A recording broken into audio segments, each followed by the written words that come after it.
இந்த கர்ச்சிப் அவருக்கு ரொம்ப பிடிக்கும்னு சொல்லி நினைக்கிறேன். இதை கொண்டு போய் கொடுக்குறோம். இன்னைக்கு அவரை சர்ப்ரைஸ் பண்ணிருக்கோம். ஐயோ, மாமா உட்காந்துருக்கிறாரே, எப்படி சமாளிக்கிறது? என்னப்பா மீனா, இப்பதான் வாரியா? என்ன ரொம்ப வேலையா ஆபீஸ்ல? வேலையெல்லாம் இல்ல மாமா. நான் அப்படியே கடைக்கு கொஞ்சம் போயிட்டு வந்தேன் மாமா. கடைக்கு போயிட்டு வாரியா? இந்நேரத்துல என்னப்பா கடை?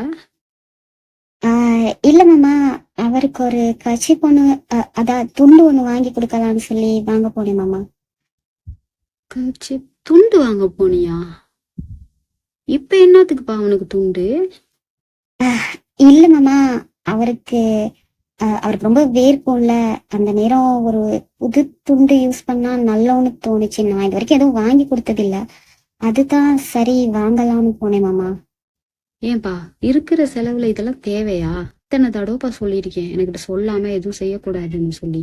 இதெல்லாம் உங்க காதுல வாங்கிக்கவே மாட்டீங்களா? ஐயோ இல்ல மாமா, நான் சொல்லக்கூடாதுன்னா செய்யல மாமா. அவருக்கு ஒரு சர்ப்ரைஸா இருக்கட்டுமேன்னு சொல்லிதான் நான் யார்கிட்டயுமே சொல்லாம போனேன் மாமா. அத்தைக்கு கூட இது தெரியாது. அவன் வாங்கி கேட்டான் என்கிட்ட, நான் வாங்கி கொடுக்க மாட்டேன்னு சொல்லவும் நீ வாங்கி கொடுக்குறியா? அப்ப இதெல்லாம் நான் என்னன்னுப்பா எடுத்துக்கிறது? நீ பணம் சம்பாதிக்கிறேங்கிறதுக்காக என்ன வேணா பண்ணலாம்னு நினைச்சிட்டு இருக்கியா? அவனுக்கு ஒரு துண்டு வாங்கி கொடுக்க இயலாம இல்ல எனக்கு. எதுக்கு வீண் செலவுன்னு சொல்லித்தான் நான் வாங்கி கொடுக்காம இருந்தேன். ஐயோ மாமா, உங்ககிட்ட சொல்லாம செய்யணும்லாம் இல்ல மாமா. உங்களை மதிக்க கூடாதுங்களா சத்தியமா எதுவுமே இல்ல மாமா. கடையில வேலை செய்யும் போது அவர் மூட்டையெல்லாம் தூக்கும் போது வேர்த்து வடியும், அந்த நேரம் துடைக்காம இருக்கிறது பரவாயில்ல. இனி அந்த மாதிரி வேலை செய்யறாரு, பழைய துண்டை கூட யூஸ் பண்ணிக்கலாம்.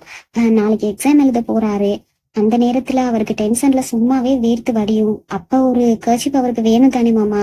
அதனாலதான் நான் புதுசா ஒண்ணு வாங்கி கொடுக்கலாம்னு சொல்லி எடுக்க போனேன் மாமா. ரொம்ப முக்கியமாவாப்பா? எக்ஸாம் எழுத தானே போறான்.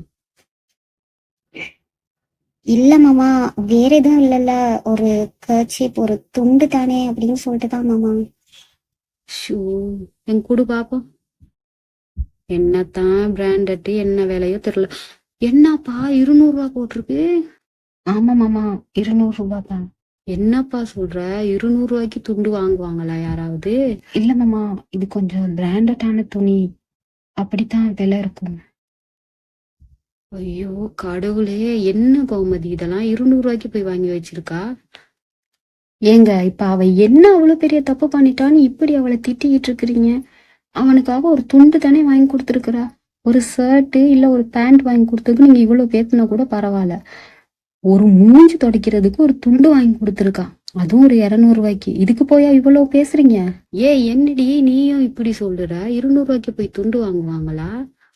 நம்ம சரவணன் கல்யாணத்துக்கு இவனுங்களுக்கு ஷர்ட் தைச்சேன்ல, எவ்வளவுக்கு தைச்சேன்னு நினைக்கிற? 150 துணியை வாங்கி கொடுத்தேன், 50 தைய கூலி. நம்ம ரமேசனை கடையில தான் தைச்சேன், 200 முடிஞ்சிருச்சு.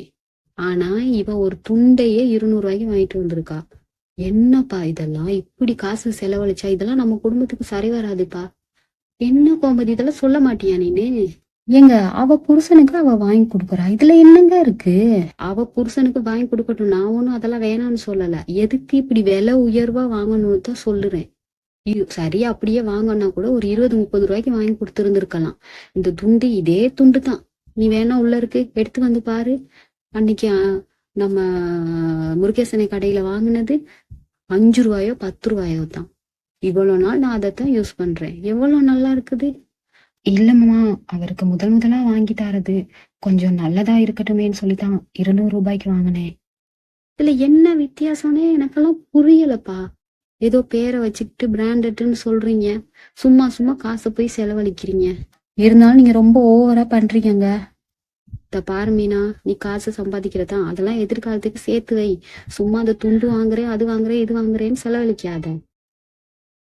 சரி மாமா, இனிமே பார்த்து நடந்துக்கிறேன். எக்ஸாம் தானே எழுத போறான், வேற எதுக்கும் போகலையே. இவ்வளவு செலவெல்லாம் தேவையில்ல. பார்த்து நடந்துக்கப்பா, இனிமே படிச்ச பொண்ணு மாதிரி நடந்துக்க. ஓகே மாமா, இனிமே இப்படி செலவு பண்ண மாட்டேன், என்ன மன்னிச்சிருங்க. விடுங்க, ஒரு துண்டு தானே. ஆமா, நீ எல்லாத்துக்கும் என்னையே சொல்லிட்டு வா, இதுகளுக்கு புத்திமதி சொல்ல எதுவும் போயிடாத. ஐயோ ஏங்க நீங்க இந்த மாதிரி செய்றீங்க? மீனா நீ போ ரூமுக்கு போ. நீனு டேய் போ, என்னன்னு பாரு. நீங்க வாங்க சாப்பிடுறதுக்கு. நான் சொன்னதை என்ன கேட்டீங்க? போ சாப்பாடு எடுத்து வை.